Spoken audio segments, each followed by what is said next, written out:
wafdigani maanta soo gaaray magaalada Jowhar ee xarunta gobolka Shabeellaha Dhexe ayaa waxa uu isugu jiray mudanayaal ka tirsan baarlamaanka federaalka Soomaaliya siyaasiyiin ka soo jeeda gobolka Shabeellaha Dhexe iyadoo wafdiga looga hortagay deegaanka Congo ee duleedka degmada Jowhar waxaana markii dambe wafdiga aqalka looga arrimiyo Shabeellaha Dhexe loogu sameeyay munaasabad soo dhaweyn ah oo ay ka soo qayb galeen qaybaha kala duwan ee bulshada ku nool degmada Jowhar waxaan leenahay bulshadan siyaasadeeda isku darka labada gobol meeshii idinka aad ku ridaan ayay biri oolaysaa waxaad matashaan intaan oo gobolka Shabeellaha Dhexe siyaasadda isku darsiga labada gobol oo aan 8 bilood meeshan haweenka hadanahay aan u fadhinay guriyaha u tirtireynay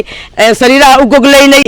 gaabka ku jiro waxaan ka codsanaynaa degdeg yeeynan idin gelin mustaqbalka waxa uu idin sheegayaa meesha aad dhigtaan gobolka Shabeellaha Dhexe waxaan idin leenahay taladu iyo idin seegin idinkaan idin sugaynay waana mahadsantihiin wafdiga uu hogaaminayo cusub leh soo dhawaado annaga reer Jowhar waa dadkiina oo waxa loo wadiin oo tala oo tagaadana waa soo dhaweynaynaa waana qaado doonaa Xildhibaan Cabduqaadir Cosoble Cali oo horkacayay wafdigani maanta Jowhar soo gaaray ayaa ka hadla maamul sameynta Shabeellaha Dhexe iyo Hiiraan iyo dadka ku nool gobolka Banaadir xuquuqdooda ku aadan aqalka sare inay helaan kadib waa mahadsantiin xaqiiqatan sida sharafta leh wanaaga badan oo qiimaha badan oo noo soo dhaweyseen sida ogsoontihiin maamul ayaa la yiri waa loo suubinaa labada gobol oo gobolkan ka tirsan yahay haweenkana waa sheegeen ilaa 8 bil ilaa 7 bil ka badan in la sugaayay welina la sugahay hadii Ilaahay yara saa sheegteen waay Hiiraan iyo Shabeellaha Dhexe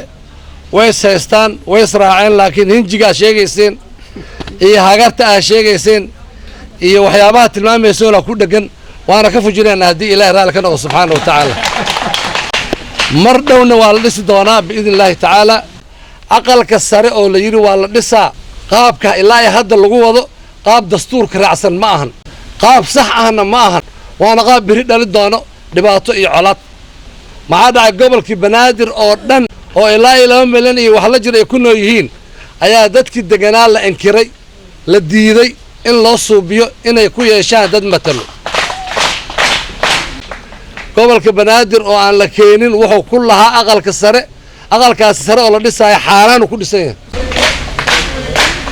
sharcina kuma dhisno qofkii suubiyana waxa uu Soomaali u horseeda dhibaato cusub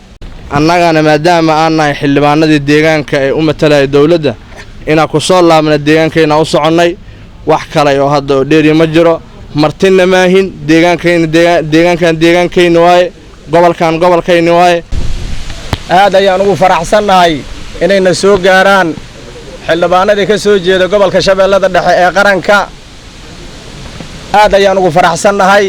waa xaqiiqo waa mar waliba way naga marqabeen dhowr marna way yimideen wad arkaysiin mashxaradka iyo maaragtay shacabka leedinku soo dhaweeyay waxa ka shaqeeyana